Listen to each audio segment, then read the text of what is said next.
Selamat malam semuanya. Apakah suara saya terdengar dengan jelas? Jelas dong. Oke.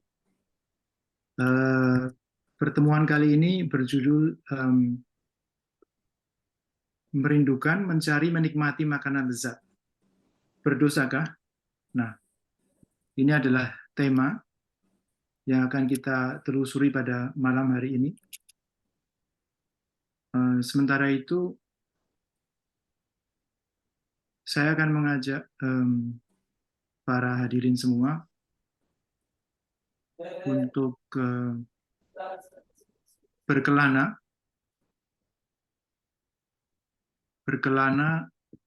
ke alam dari para pemikir dan para santo di abad-abad yang lalu. Karena seperti kita ketahui, perjuangan untuk kehidupan yang kudus itu sudah berlangsung lama sekali. Sudah berlangsung sebelum uh, kedatangan Tuhan Yesus di dunia juga. Tetapi setelah kedatangan Tuhan kita Yesus Kristus, maka orientasi dari kehidupan yang kudus ini menjadi semakin nyata, semakin jelas, karena melalui perantaraan Dia, kita sampai secara langsung kepada kekudusan dari Allah sendiri, yaitu Allah Bapa yang bersatu dengan Allah Putra dan Allah Roh Kudus. Maka setelah peristiwa sengsara kebangkitan dan kenaikan Yesus ke surga, maka umat Kristiani yang semakin menyebar di seluruh dunia ini mengupayakan sungguh-sungguh bagaimana cara meraih kekudusan. Yaitu sederhananya dengan memperkembangkan kebajikan-kebajikan, itu yang pertama. Dan yang kedua adalah menghindari keburukan-keburukan. Nah, nanti kita akan melihat bagaimana kata-kata dari orang-orang suci yang sudah menemukan berbagai jalan untuk menempuh pertumbuhan rohani ini menuju pada kekudusan. Nah, sekarang saya akan membagikan share screen-nya dulu. Saya klik di sini.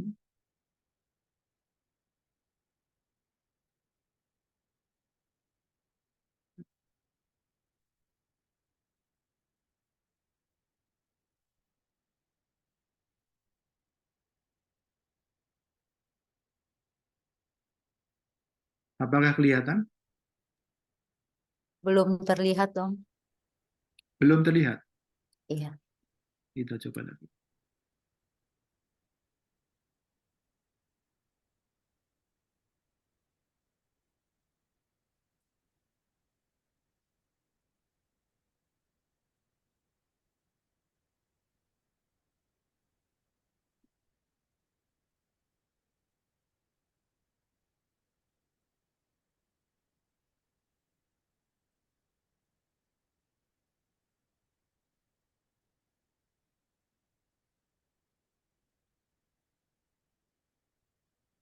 Jika bisa dong kirimkan PPT-nya, Oh mungkin iya, mungkin host bisa membantu untuk menampilkannya di layar. oke.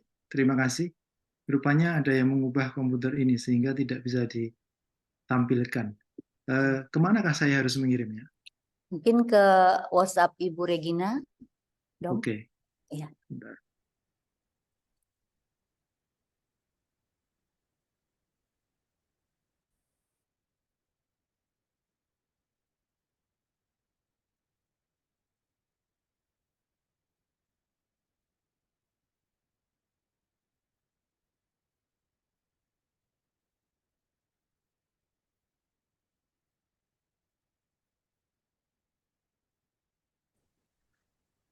Tuhan Yesus mengatakan, jadilah kamu sempurna sebagaimana Bapa sempurna adanya. Oh, ini kelihatan.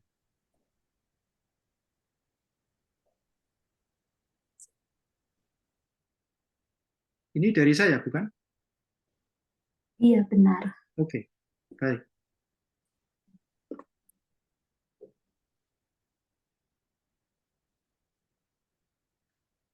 Kita lihat slide yang kedua, ya. Kesempurnaan Kristiani. Nah, Yesus mengatakan jadilah sempurna. Apakah kata sempurna itu dalam bahasa Indonesia? Kita melihat di sini definisi kesempurnaan dalam Kamus Besar Bahasa Indonesia. Sempurna berarti utuh dan lengkap segalanya, tidak bercacat dan bercela. Lengkap, komplit, selesai, dengan sebaik-baiknya, teratur dengan sangat baiknya. Atau baik sekali, terbaik. Kesempurnaan berarti keadaan yang sempurna. Kita teruskan.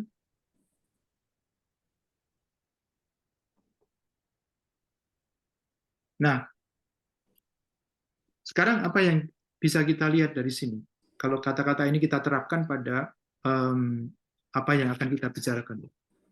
Nah, ada dua macam kesempurnaan di sini, yaitu kesempurnaan dalam tataran kodrati, yaitu kesempurnaan pada manusia secara normal, secara apa adanya. Kesempurnaan berarti keadaan ketika hidup manusia itu utuh, lengkap, selesai, paripurna. Dalam arti mencapai tujuan akhir. Dan karena manusia diciptakan oleh Allah, maka manusia menemukan tujuan akhirnya pada Allah sendiri. Dan karena Allah adalah kesempurnaan yang tidak terbatas, sumber dari segala kesempurnaan, maka semakin dekat seseorang dengan Allah, semakin ia menjadi sempurna. Bukan karena dirinya sendiri sempurna, tetapi karena ia ikut serta dalam kesempurnaan Allah. Kita teruskan. Nah, sekarang kesempurnaan dalam tataran adikodrati. Artinya apa?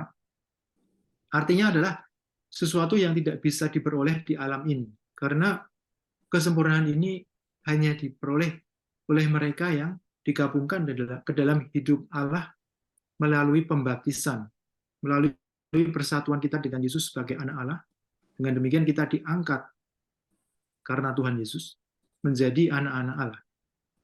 Nah, rahmat yang diberikan kepada kita melalui pembaptisan dan seterusnya itu adalah sesuatu yang diberikan secara cuma-cuma atau gratis. Maka dalam bahasa Latin rahmat itu adalah gratia, dengan aksennya pada suku kata gratia. Nah, dengan berbekal rahmat ini, manusia di surga dapat hidup bersama Allah dalam kebahagiaan kekal. Dalam istilah teologi klasik ini disebut visio beatifica, artinya kemampuan kita untuk memandang Allah dalam penglihatan yang membahagiakan. Ini hanya bisa diperoleh melalui rahmat, ya. Ada yang mengibaratkan Allah itu sebagai matahari. Apakah kita bisa memandang matahari? Tidak bisa. Karena matahari itu bercahaya sangat kuat. Begitu juga Allah ini memiliki kekuatan yang luar biasa, sehingga orang yang melihat Allah di dalam tradisi perjanjian lama itu akan mati. Karena itu Musa ketika dia berjumpa dengan Allah, hanya diperlihatkan punggungnya saja, begitu kata kitab Keluaran. Musa tidak boleh, meskipun dia minta, memandang wajah Allah, karena kalau sampai memandang wajah Allah, maka dia akan mati. Nah, ini cerita dalam kurung. Kita lanjutkan.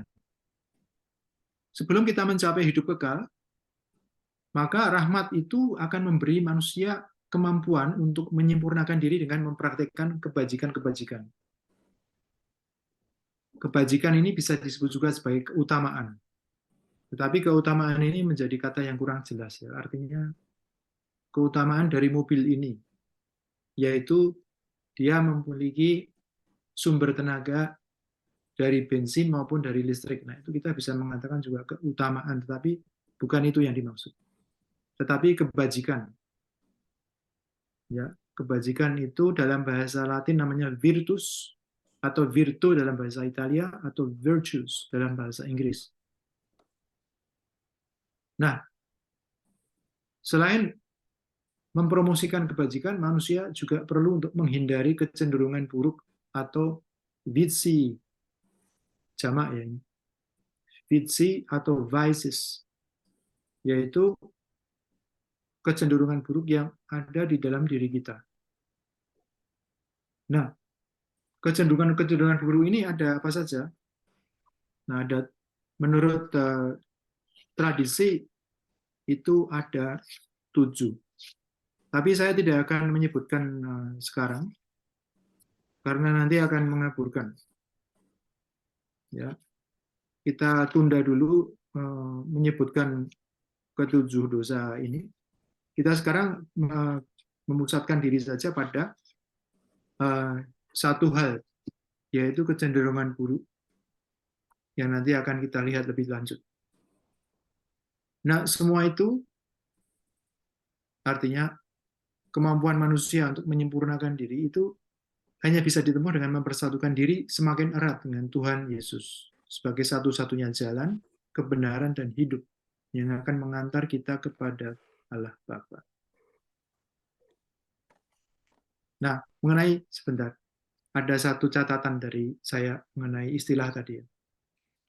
Agak sulit menerjemahkan kata visium dalam bahasa Indonesia, karena tidak ada satu kata yang mewakili itu. Visium itu juga bisa diterjemahkan sebagai kejahatan. Ya, kalau kita buka kamus, misalnya, kamus Inggris Indonesia, itu ada kata vice yang bisa berarti keburukan, kebiasaan buruk, atau kejahatan. Tapi vice ini tidak harus selalu kejahatan. Karena misalnya saja kemalasan itu ya tidak bisa dilihat secara langsung sebagai suatu kejahatan. Kemalasan itu adalah salah satu dari apa namanya, dosa atau kecenderungan buruk ini. Oke, itu satu catatan saja. Maka saya terpaksa menggunakan kata yang agak panjang. Visium itu kecenderungan buruk atau kebiasaan buruk bisa juga. Oke, kita teruskan. Nah, di sini ada kecenderungan buruk soal seputar makan. Dalam bahasa Indonesia itu ada istilah gelojoh. Nah, istilah ini mungkin kurang dikenal, karena bahasa kita memang kurang memperhatikan nuansa-nuansa dalam hal ini ya. Nuansa-nuansa dari persoalan ini. Maka kita hanya bisa melihat ke dalam bahasa lainnya. Kita lihat misalnya saja dalam bahasa Italia. Itu ada kata gola. Gola itu berarti tenggorokan, tetapi juga bisa berarti kecenderungan untuk makan enak atau makan banyak. Ada juga kata yang namanya ingordigia, yaitu kerakusan. Nah, ini bicara soal kuantitas. Kemudian ada golosita. Golosita ini berbicara soal kualitas. Artinya, kepuasan tidak diperoleh dengan makan sebanyak-banyaknya, atau secepat-cepatnya, tetapi dengan makanan-makanan yang sangat berseni, sangat enak, dan sangat canggih, atau mungkin juga mahal. Nah, kita akan lihat nanti. Di dalam bahasa Perancis kita juga menjumpai kata gourmand, yang artinya adalah orang yang suka makan enak. Belum tentu banyak, tapi suka makan enak. Nah, Perancis ini terkenal sebagai negara yang mengembangkan seni buka tingkat tinggi atau haute cuisine. Nah, haute cuisine ini adalah yang disebut sebagai seni makan tingkat tinggi. Jadi kalau kita makan di restoran-restoran ini, nanti kita akan diberi satu piring, tapi isinya hanya beberapa potong daging dengan saus yang mungkin aneh. Atau sayuran yang ditata sedemikian rupa sehingga tampak eksotis, tapi ya hanya segelintir saja. Nah, ini adalah seni makan yang akan kita sorot lebih banyak nanti. Oke, kita bisa meneruskan. Nah, kita sekarang berkenalan dengan seorang teolog dari abad pertengahan yang namanya Santo Thomas Aquinas, yang terkenal dengan satu karyanya yang namanya Summa Theologia. Oh, maaf, salah ketik ini. Harusnya Summa Theologiae. Ada E-nya di sini ya. Ada E-nya di sini. Bisa tolong panahnya ditaruh di kata teologi ya. Di atas itu ada kata teologi ya, di atas. No, bukan. Ya, ya itu dia. Nah, A-nya ditambah E kalau bisa. Ada A di situ, teologia, bukan itu, teologia ya, diberi E di akhirnya.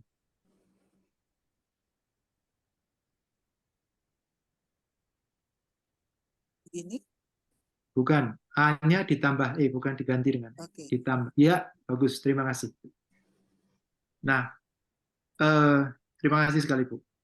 Ini adalah karya yang terkenal dari Santo Thomas Aquinas, yang praktis sepertinya sebuah ensiklopedi. Di situ ada pertanyaan apapun ada jawabannya. Nah, sekarang kita lihat apa itu definisi dari gelojoh dan apa yang bukan. Jadi gelojoh ini bukan soal makanan, bukan soal bendanya, tetapi soal hasrat.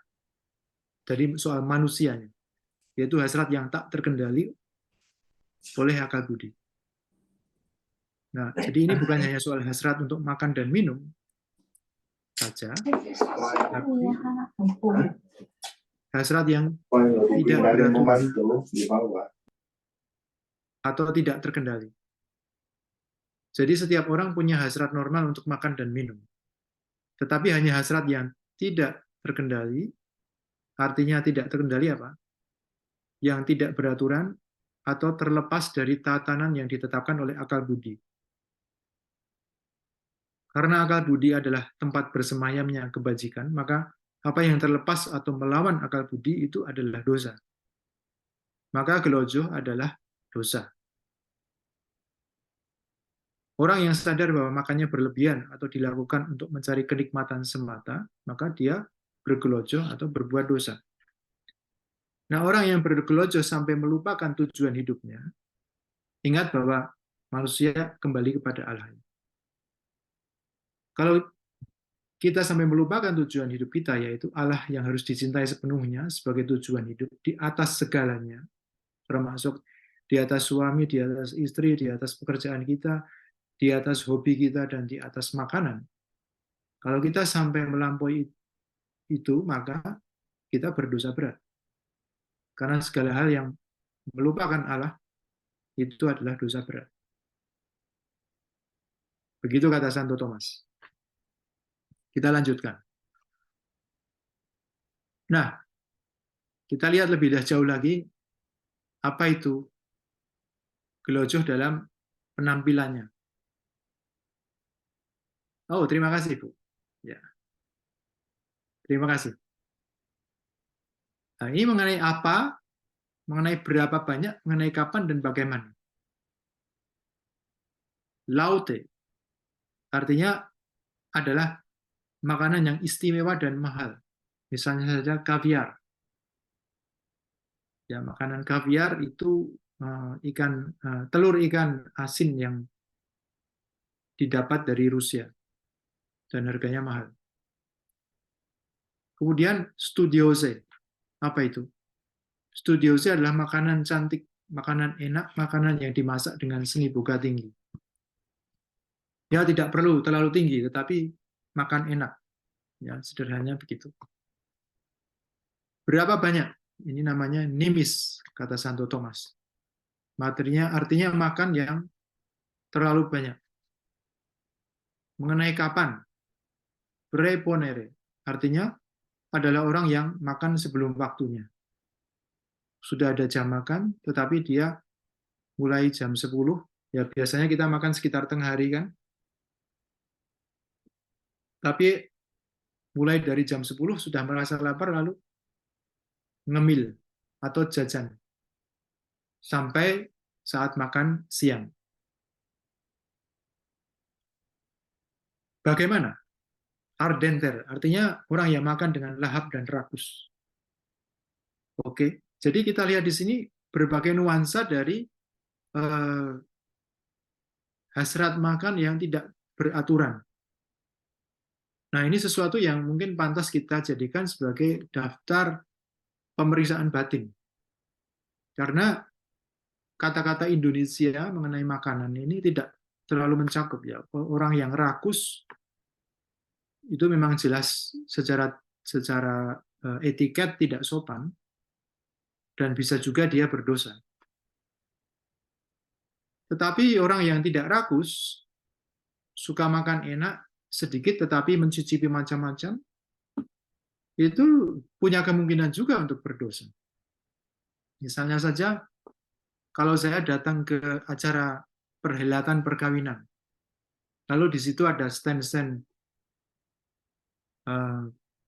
itu gerai-gerai makanan, ada 10 gerai misalnya atau 20, tergantung dari kemurahan dari penyelenggara pesta perkawinan itu. Nah, gerai itu tentu saja isinya bermacam-macam kan, kita mau kemana, mau kemana, mau kemana. Nah, ini yang perlu juga kita waspadai di sini. Nanti akan kita lihat bagaimana cara menyiasatinya. Tapi jelas bahwa kalau kita datang ke acara pernikahan semacam itu, kita akan mendapat godaan. Maka kita harus hati-hati dalam situasi seperti itu. Oke, kita lanjutkan. Santo Yohanes Cassianus hidup pada abad keempat. Jadi ini adalah orang yang paling tua dari sekumpulan santo yang kita kenal tadi. Di dalam bukunya De Institutis Cenobiorum, atau asas-asas hidup monastik atau membiara, itu kita mendapati pernyataan ini. Kalau kita tidak terbebaskan dari kecenderungan buruk gelojoh, maka kita tidak akan mampu memulai perjuangan manusia batiniah.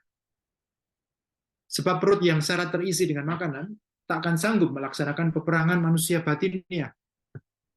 Dan juga tidak benar apabila seseorang diuji dengan peperangan yang lebih sengit, kalau ia tidak bisa memenangi satu perkelahian yang lebih ringan, yaitu mengatasi keinginannya dalam kaitan dengan makan. Kita lihat selanjutnya. Nah, maka mengatasi keinginan dengan makan, mengatasi keinginan makan ini adalah sesuatu yang sangat mendasar. Begini, melawannya bagaimana? Setiap kecenderungan buruk memiliki kebajikan yang menjadi lawannya. Nah, di sini adalah kebajikan yang disebut keugaharian. Tadi yang ikut doa Rosario mendengar permohonan agar kita dikaruniai sikap ugahari. Apa maksudnya sikap ugahari? Sikap ugahari itu adalah sikap yang seimbang, sikap yang tenang, sikap yang bisa mengukur diri. Mengukur diri, saya kira itu suatu kata yang lebih tepat di sini. Bisa mengukur diri ketika dia menghadapi hal-hal yang dikuasai oleh perasaan atau oleh nafsu. Nah, di sini misalnya saja soal kecenderungan untuk makan secara tidak teratur dalam berbagai wujudnya tadi, itu harus dilawan dengan sikap keseimbangan atau sikap tahu diri. Itu yang disebut keugaharian. Nah, ini adalah kebajikan yang menjadi lawan dari gelojoh. Kebajikan ini bagaimana cara membentuknya? Dia harus dipromosikan dengan mortifikasi. Saya beri catatan sedikit mengenai mortifikasi, yaitu pengingkaran kecenderungan untuk mencari kesenangan, kenikmatan, kemudahan, kenyamanan demi menyelaraskan tubuh. Kecenderungan untuk mencari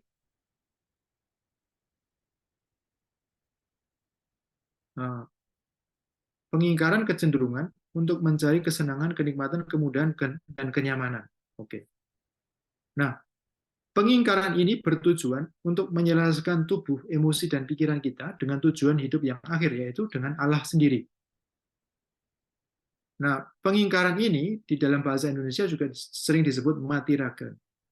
Ya, jadi mortifikasi ini sinonimnya adalah mati raga. Hanya kelemahan dari kata mati raga itu memberi kesan bahwa ini hanya berhubungan dengan tubuh atau raga. Sesuai artinya mati raga ini hanya berkenaan dengan raga, tapi bukan hanya itu. Maka ya agak sulit di sini. mati raga pikiran. Ya, mungkin mati pikiran. Saya tidak tahu solusinya bagaimana.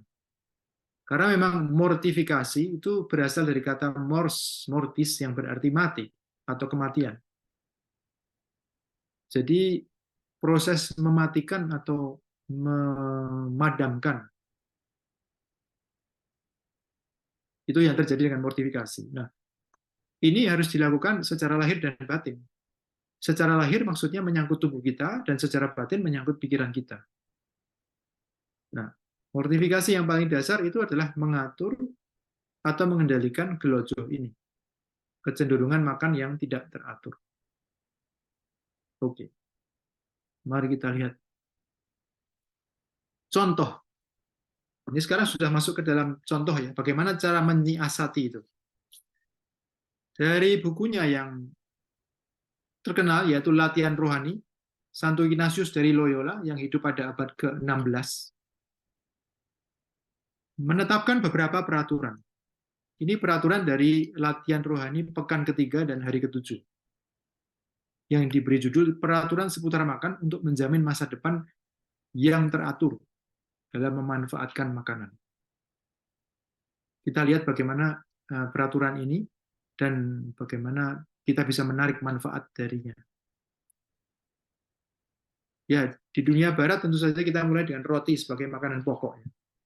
Pantang roti tidak terlalu diperlukan karena roti bukan makanan yang bisa memancing nafsu yang tak teratur atau godaan yang sulit ditahan. Dalam konteks Indonesia mungkin bisa diganti dengan makanan pokok lokal. Bukan lauk, misalnya nasi putih, singkong rebus, gaplek, jagung titi, sagu, dan sebagainya, yang tidak dibumbui. Jadi bukan nasi kuning atau singkong goreng dan lain-lain, itu sudah lain lagi. Jadi makanan yang tidak dibumbui sebagai makanan pokok, itu nasi. Jarang kan orang yang mempunyai keinginan tak terkendali dengan nasi. Ya makan banyak sih bisa juga, tapi maksudnya mau istilahnya meneteskan liur karena melihat nasi, ya ada juga mungkin, tetapi tidak umum. Peraturan yang berikutnya itu mengenai minuman. Nah, di sini Santo Ignatius karena konteksnya Italia, maka normalnya minuman itu adalah anggur. Karena pada zaman dahulu orang tidak biasa memasak air. Jadi air itu ya diminum dari sumur, dan air yang dari luar itu kan kotor karena tidak ada kebiasaan memasak air. Sehingga air yang paling sehat itu adalah anggur. Nah, di sini ada kebutuhan untuk berpantang. Jadi mempertimbangkan sejauh mana manfaatnya dan mempertimbangkan juga kerugian atau bahayanya. Jadi kalau kita minum minuman seperti ini, karena anggur bisa memabukkan, ya tentu saja harus diukur sejauh mana dia bermanfaat dan sejauh mana dia akan menjadi berbahaya, sehingga harus dihindari. Nah, saya tidak tahu apa itu, bagaimana menerjemahkannya ke dalam bahasa Indonesia. Tetapi jelas di sini Santo Ignatius mengemukakan suatu prinsip, yaitu bahwa sesuatu itu bisa tidak memiliki nilai kebaikan atau keburukan. Itu semuanya tergantung bagaimana kita memanfaatkan. Ya, kalau kita melihatnya sebagai sesuatu yang dimanfaatkan untuk kesehatan tubuh, sehingga tubuh bisa memuliakan Allah, maka ya itu menjadi baik. Tetapi kalau kita menyalahgunakannya dan membuatnya sebagai sarana untuk mabuk, maka dia menjadi tidak baik. Begitu. Oke. Yang ketiga. Nah, ini adalah sesuatu yang lebih relevan mungkin ya. Kita bicara mengenai makan pada umumnya. Yang diperlukan di sini adalah strategi pantang yang lebih menyeluruh. Nah, dalam konteks Indonesia, ini bisa kita tafsirkan sebagai berikut, yaitu lauk pauk dan semua makanan yang berbumbu. Ini termasuk nasi goreng ikan teri, mie ayam, bubur Manado, dan lain-lain. Jadi meskipun mie ayam dan bubur Manado ini isinya karbohidrat secara menyeluruh ya. Hanya ada beberapa yang menjadi katakanlah aksesori. Karena dia berbumbu dan sebagainya, maka ya tidak bisa digolongkan hanya sebagai makanan pokok. Tapi suatu santapan yang sudah lengkap. Karena di mie ayam kita bisa menjumpai misalnya saja eh, daging ayam tentu saja, kemudian jamur, kemudian juga beberapa sayuran, kemudian kaldu, daging, dan minyak sendiri. Itu sudah lengkap sebagai makanan. Nah, maka dalam hal ini bahayanya adalah nafsu makan menjadi lebih mudah terpancing untuk menjadi berlebihan. Dan di sini godaan menjadi lebih sering merongrong.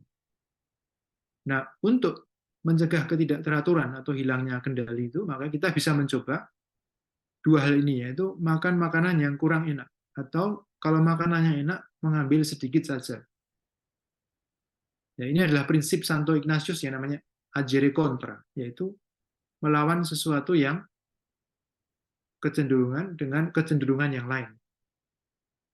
Jadi kalau misalnya kita tidak bernafsu makan, maka kita harus makan lebih banyak.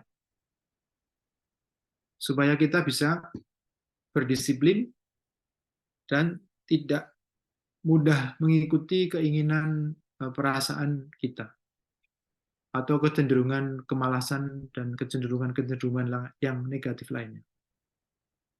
Itu namanya agere contra. Oke, kita lihat berikutnya aturan nomor 4. Aturan nomor 4. Dengan tetap menjaga jangan sampai jatuh sakit, semakin orang menahan diri dalam porsi makan yang berkecukupan, semakin cepat ia sampai pada porsi yang seimbang dalam makan dan minum. Alasannya adalah bahwa dengan cara ini, orang sering mengalami pencerahan, penghiburan, dan inspirasi ilahi yang akan menuntun orang untuk mencapai keseimbangan. Jadi, kalau kita mencoba untuk mengurangi makan, maka pada akhirnya kita akan sampai pada keseimbangan. Seandainya pantang ini ternyata berisiko pada kekuatan dan kesehatan, dengan mudah maka kita bisa memperbaikinya. Misalnya dengan menambah porsinya. Tetapi kita lalu tahu bahwa sebenarnya untuk hidup sehat itu saya cukup makan sebegini saja. Lauknya sebegini saja. Tidak selalu harus seperti itu. Nah, itulah makanya latihan ini bisa dicoba. Oke, kita teruskan. Aturan yang kelima. Supaya kita tidak terserap dalam kegiatan makan, maka sewaktu makan kita membayangkan Kristus bersama para muridnya ketika makan. Kita bayangkan bagaimana Kristus makan dan minum, bagaimana penampilannya, bagaimana bicaranya. Lalu marilah kita meniru apa yang kita bayangkan menjadi sebagai Kristus itu. Nah, ini juga satu teknik meditasi yang namanya komposisiologi. Ini terkenal dalam sebagai suatu teknik doa juga yang dipromosikan oleh Santo Ignatius di dalam latihan rohani. Jadi teknik ini tidak hanya berguna untuk mengatur pola makan kita, tetapi juga untuk hal-hal yang lain. Jadi misalnya kita mau memeditasikan Injil, kita bisa membuat suatu komposisiologi atau mengatur, mengkomposisikan,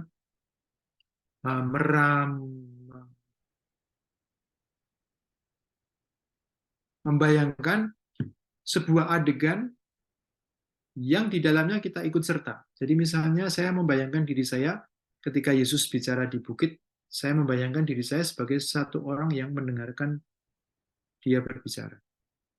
Lalu saya bayangkan di mana para murid berdiri atau duduk, di mana orang-orang yang ada di sekelilingnya duduk, bagaimana mereka berinteraksi dengan Yesus dan sebagainya. Nah, ini namanya suatu cara meditasi yang disebut komposisiologi. Nah, di sini yang digunakan oleh Santo Ignatius untuk memerangi kebiasaan buruk dalam makan. Nah, dengan cara ini maka pikiran akan lebih terpusat kepada Tuhan dan bukan pada pemenuhan kebutuhan jasmani. Dan ini sesuatu yang sangat baik, karena ingat bahwa tujuan akhir kita bukan pada piring yang kita hadapi itu, tetapi pada persatuan kita dengan Allah. Maka sudah sepantasnya, bahkan di waktu makan kita membayangkan, kita menghadirkan Allah di dalam pikiran kita. Sehingga hasilnya adalah keselarasan dan keteraturan dalam membawa diri pada saat makan. Ya, kita tidak akan makan dengan tergesa-gesa, tapi makan dengan hormat, makan seperti yang kita bayangkan mengenai bagaimana Yesus makan. Itu dia. Berikutnya, pada aturan yang keenam, selagi makan, kita dapat juga memikirkan hal-hal yang lain, seperti kehidupan orang kudus, melaksanakan renungan rohani, atau memikirkan karya rohani yang sedang kita lakukan. Misalnya saja kita sedang ada dalam retret, atau misalnya saja kita ada dalam rekoleksi, atau misalnya saja kita berdoa rosario atau semacam itu. Di dalam kebiasaan monastik, maka ketika para rahib makan, ada satu orang rahib yang membacakan bacaan-bacaan. Sehingga para rahib ini perhatiannya selalu tidak terpusat pada makanan saja, tetapi telinganya harus selalu terbuka kepada sabda Tuhan atau kepada bacaan yang sedang didengarkannya. Yang biasanya bacaan-bacaan yang membangun hidup rohani. Nah, maka di sini hasilnya adalah bahwa kepuasan yang diperoleh dari lidah itu akan menjadi berkurang. Jadi kita lebih memperlakukan makan sebagai pemenuhan kebutuhan gizi daripada sebagai suatu sumber kenikmatan indrawi. Itu tujuannya. Jadi kita memperlakukan makan ini sebagai sesuatu yang berfungsi bagi sesuatu yang lebih agung, lebih tinggi daripada kegiatan itu sendiri. Kita tidak makan hanya demi rasa enak atau demi perut yang kenyang, istilahnya. Baik, kita lihat selanjutnya. Yang terpenting di sini adalah itu tadi, saya ulangi. Jaga diri agar jangan sampai kita terpusat pada apa yang dimakan dan dihanyutkan oleh nafsu makan, lalu makan dengan cepat-cepat. Hendaklah kita menguasai diri baik dalam hal cara makan maupun dalam jumlah yang dimakan. Itu dia. Lalu yang terakhir, aturan ke-8. Untuk menghilangkan kebiasaan makan yang tidak terkendali, biasakan merencanakan porsi makan untuk acara santap berikutnya. Maksudnya bagaimana? Begini. Lakukanlah ini di akhir santapan atau di saat kita tidak punya hasrat untuk makan. Jadi misalnya, biasanya kita sarapan. Oke. Setelah sarapan kenyang. Nah, pada saat itu maka kita merencanakan nanti makan siang akan seperti ini. Dan kita setia kepada apa yang sudah kita janjikan itu. Zaman dulu tidak ada sarapan, sehingga adanya makan siang dan makan malam. Oleh karena itu di sini tidak dicantumkan.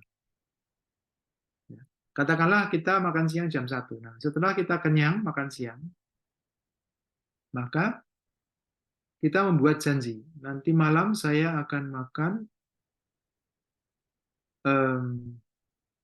nasi putih 1 apa itu? Gayung. Orang Jawa mengatakan entong. Saya tidak tahu bahasa Indonesia. Kemudian sayur, kerupuk, dan 1 buah pisang. Sudah. Nah, lalu pada makan malam, saya akan menaati apa yang sudah saya tetapkan itu. Jadi, ini dilakukan setiap hari, tentukan porsi makan yang sesuai, yang tidak boleh dilampaui, walaupun kita terangsang oleh nafsu makan atau tergoda untuk mengambil lebih. Misalnya, hari ini istri saya masak enak. Oke. Tapi saya sudah berjanji tidak banyak makan. Maka, ya, itu tadi. Bagaimana kalau istri tersinggung? Nah, ini adalah dua hal yang harus kita mainkan di sini. Kalau istri tersinggung, ya supaya menjaga istri tersinggung, mungkin kita akan mengambil sedikit lebih banyak. Sehingga kita akan bisa mengatakan kepada istri, ini makanannya enak. Gitu. Kok tidak nambah? Sudah nambah, tapi saya persembahkan kepada Tuhan. Karena Tuhan lebih berhak untuk menerima keindahan darimu daripada aku, orang yang berdosa ini. Nah, begitu kan? Jadi pandai-pandainya saja kita merayu istri supaya tujuan kita untuk mendisiplin diri ini menjadi terlaksana, tetapi tujuan kita untuk berbagi cinta kasih dengan istri juga tidak terganggu. Nah, ini kita harus mempunyai kemampuan untuk memilah-milah, mempertimbangkan atau discernment. Begitu. Jadi dalam hal makan pun kita harus mengadakan discernment. Nah, untuk melawan nafsu yang tak terkendali atau godaan musuh, maksudnya godaan setan. Apabila godaan ini datang, maka kita perlu mengurangi makan. Jadi, kalau kita misalnya saja kelaparan sekali, lalu ingin makan banyak, jangan makan banyak. Kurangi porsinya. Wah, nanti saya akan mati. Tidak akan mati. Kamu tidak makan 3 hari pun tidak akan mati. Itu sudah dijamin. Asalkan kita minum saja air setiap hari, tidak makan selama 3 hari itu bagi orang yang sehat tidak akan memberikan efek sampingan yang membahayakan kesehatan. Oke. Tadi saya sudah menyinggung prinsip Ignatian, yaitu agere contra, ya, di catatannya bawah itu, yaitu bertindak melawan kecenderungan sesaat yang buruk dengan perbuatan yang berlawanan. Begitu. Jadi kalau saya tidak ingin makan, saya makan banyak. Sesuai dengan peraturan tentu saja, sesuai dengan takaran. Kalau saya sedang bernafsu makan, punya air liur, meneteskan air liur, nah berarti saya harus mengerem hasrat itu dan mengambil sedikit. Kalau di situ ada lauk kesenangan saya ambil secukupnya. Atau tidak saya ambil. Kalau tidak ada yang tersinggung, saya bisa berlatih untuk tidak mengambilnya, supaya saya melatih diri saya untuk bisa mengendalikan semua energi-energi itu, sehingga bisa dimanfaatkan untuk tujuan-tujuan yang lebih mulia. Begitu. Baik.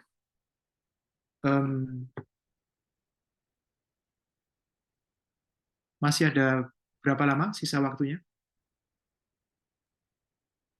Masih ada sekitar 8 menit, Dom. Oke, terima kasih.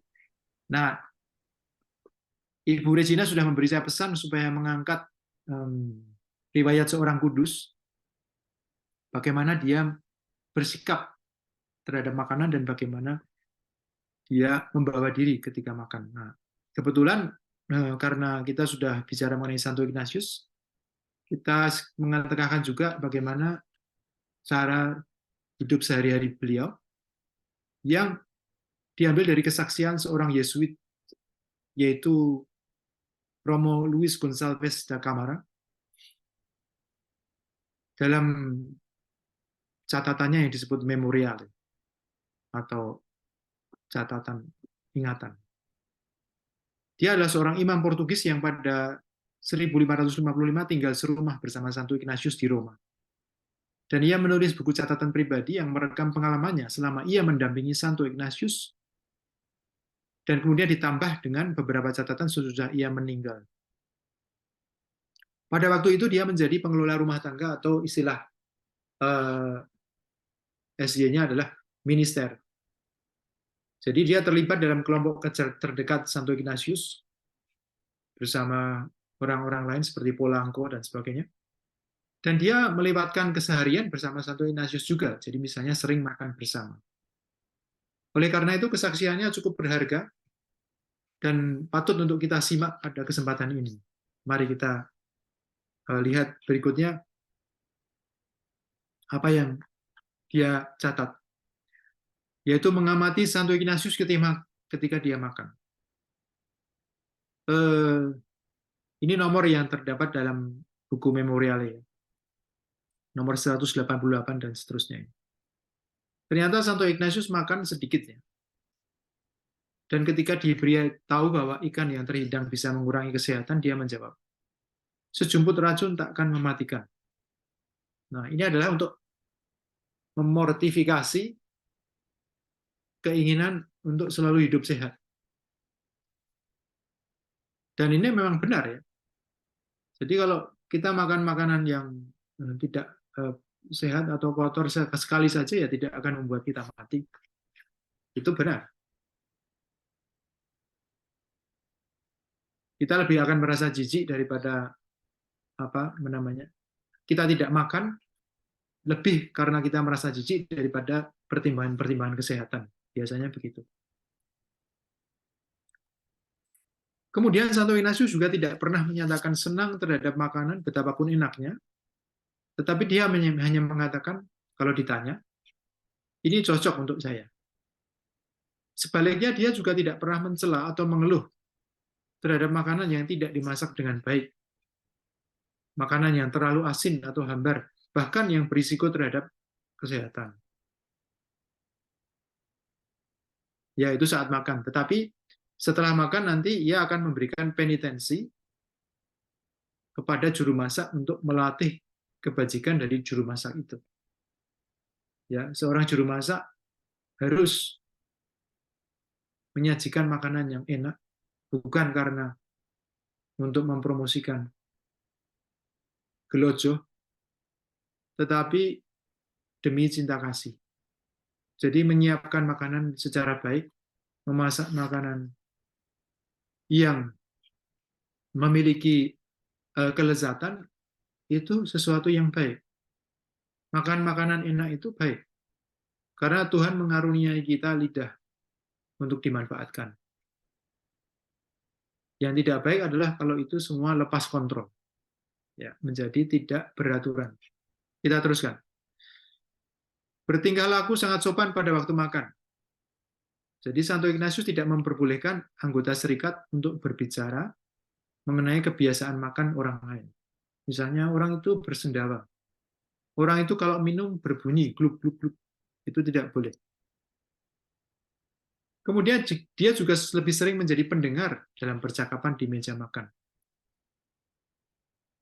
Dan sebagai pendengar dia menampilkan sukacita religius dan menampilkan keluasan, diimbangi dengan kedalaman dan kemampuan untuk bicara dengan penuh pertimbangan. Sehingga ia mampu menanggapi dengan humor apa yang dikatakan dan diperbuat oleh orang lain. Jadi dia tidak banyak menjadi aktor dalam acara makan, tetapi menimpali dan menambahkan sesuatu dengan humor sehingga makanan itu kegiatan makan itu menjadi sesuatu yang menyenangkan. Begitu.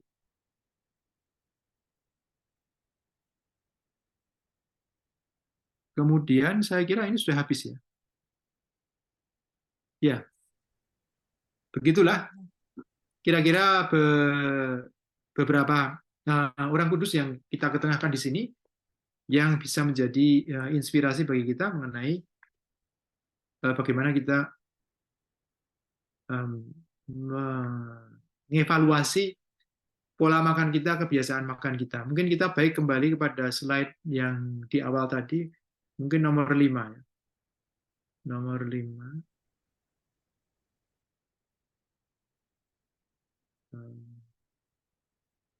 6, 7, 7, nomor 7. Maaf, ya, nomor 7. Ini dia. Ini adalah daftar untuk pemeriksaan batin kita. Ya, apakah kita makan? Apakah kita selalu mencari makanan yang istimewa atau yang mahal? Kedua, apakah kita hanya mau makan yang enak? Dan kalau tidak makan enak, lalu kita mengeluh atau marah-marah. Ketiga, apakah kita mengatur jumlah yang kita ambil? Atau nanti kita setelah di tengah jalan, ternyata kita kekenyangan dan tidak menghabiskan makanan yang sudah kita ambil. Keempat, apakah kita sering ngemil atau makan sebelum waktunya?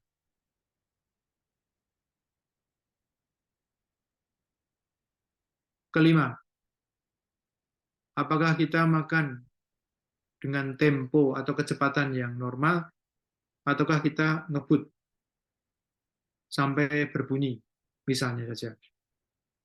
Baik alat makannya maupun mulut kita. Tidak mengunyah dengan baik, misalnya. Kemudian mungkin nasinya berjajaran sampai kemana-mana. Nah, perhatikan bahwa pada saat kita melakukan hal seperti itu, sering kali kita tidak sadar akan tujuan hidup, yaitu Allah kita sendiri. Maka marilah kita mengevaluasi apa yang menjadi kebiasaan kita seputar makan dan berusaha untuk memperbaiki diri dengan mengingat bahwa bagaimanapun juga, seperti kata Santo Paulus, apapun yang kita lakukan adalah semua kita lakukan demi Allah sendiri. Begitu. Terima kasih.